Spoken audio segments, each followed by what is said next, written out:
Selamat pagi, saudara-saudara, keluarga Kristen yang dikasihi dan diberkati Tuhan Yesus. Berjumpa lagi di hari ini, Rabu 5 April 2023. Saudara-saudara, kita terus bersyukur kepada Tuhan atas kasih dan penyertaan-Nya selalu dinyatakan dan dianugerahkan kepada kita. Kita hidup hanya oleh kasih karunia-Nya. Oleh karena itu memulai aktivitas kerja di hari ini, kita awali lagi dengan sabda firman Tuhan. Hari ini, hari kemarin kita dituntun dengan tema pikul salib dengan setia. Tapi hari ini bacaan kita dari Matius 27 ayat 35 sampai 33 memberikan tema menderita karena berbuat baik. Saudara-saudara, sebelum kita membaca firman Tuhan, mari kita mohon pertolongan-Nya di dalam doa. Kita berdoa. Di pagi hari ini ya Tuhan, kami datang lagi kepadamu, memohon pertolongan Tuhan, agar firman Tuhan yang kami baca boleh menjadi dasar kekuatan kami dalam beraktivitas di hari ini, dapat memberi kami motivasi, kekuatan baru melaksanakan tugas pekerjaan pelayanan kami masing-masing. Karena kami hidup dari firman Tuhan, biarlah firman-Mu akan memberkati kami di dalam nama Tuhan Yesus. Haleluya. Amin. Saudaraku, kita membaca lagi bagian Alkitab dari Matius 27 ayat 35 sampai 37. Matius 27 ayat 35 sampai 37 berkata demikian. Sesudah menyalibkan Dia, mereka membagi-bagi pakaiannya dengan membuang undi. Lalu mereka duduk di situ menjaga Dia. Dan di atas kepalanya terpasang tulisan yang menyebut alasan mengapa Ia dihukum.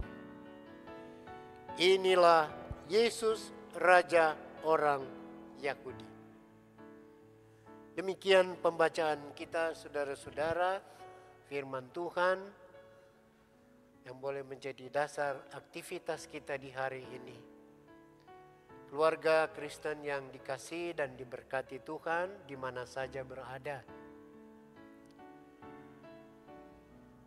Dihukum dengan cara disalibkan adalah bentuk hukuman bagi para penjahat besar.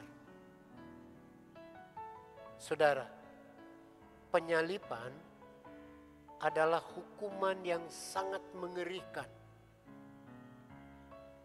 dan menimbulkan rasa sakit yang luar biasa. Salib dalam bahasa Yunani, stauros,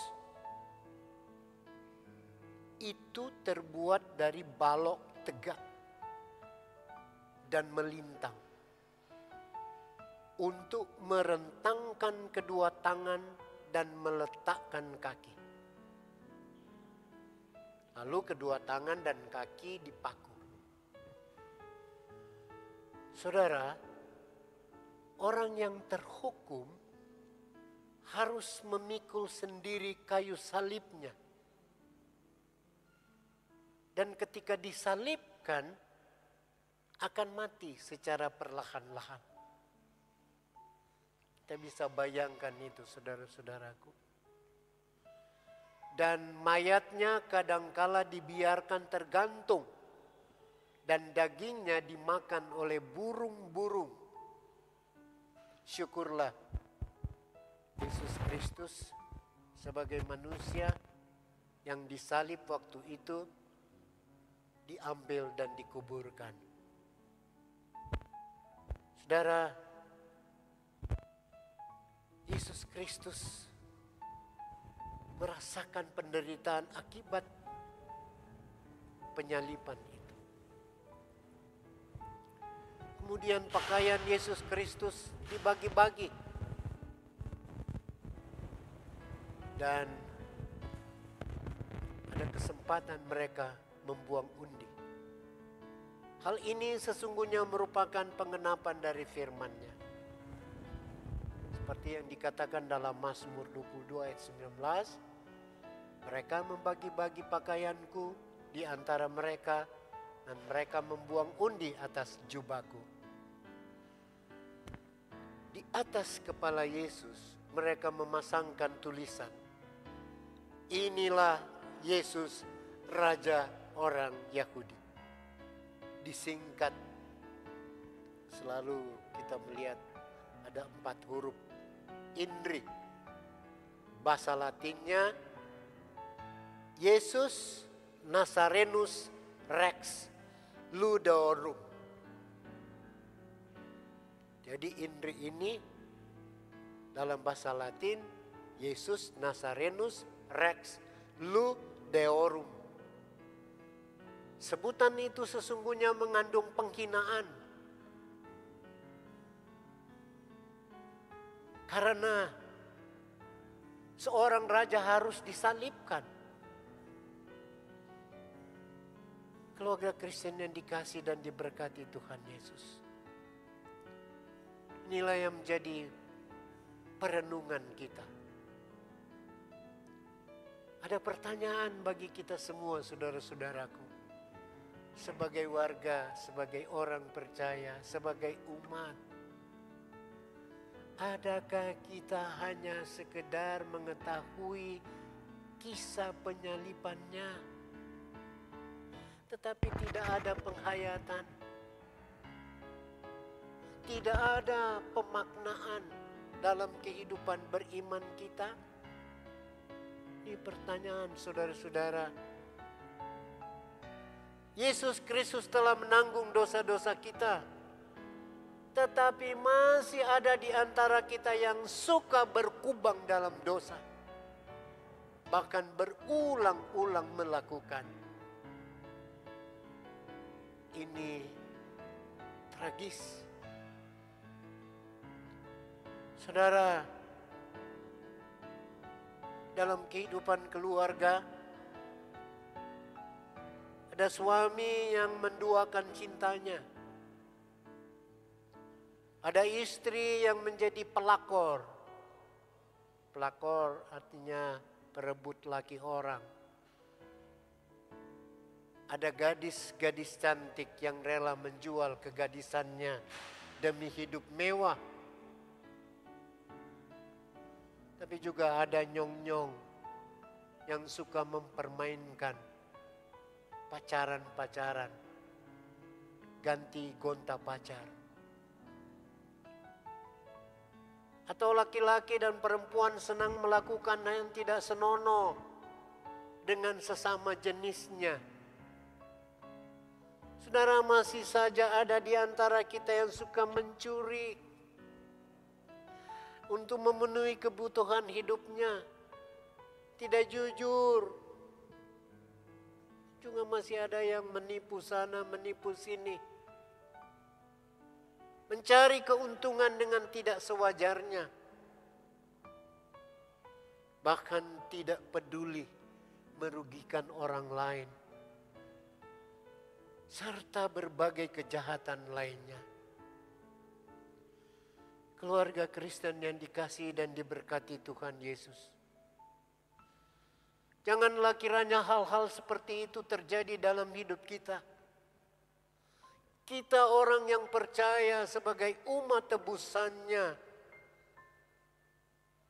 seharusnya kita tidak melakukannya. Apalagi menyakiti hati sesama. Menyakiti hati sama dengan menyakiti hati Tuhan kita. Saudara, jika kita dengan sengaja atau tidak sengaja telah jatuh dalam dosa, hendaklah kita sadar dan bertobat. Dan inilah kesempatannya.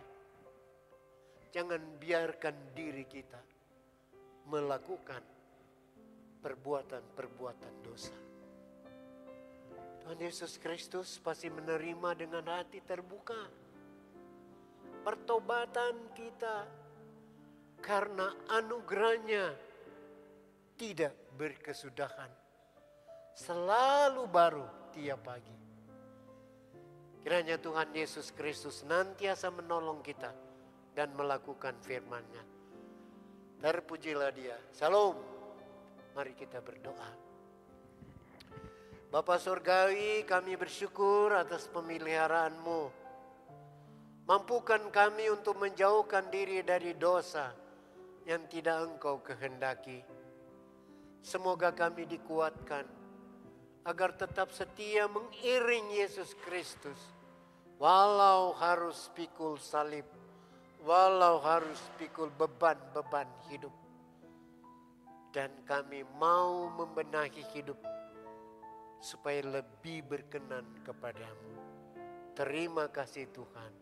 Haleluya. Amin.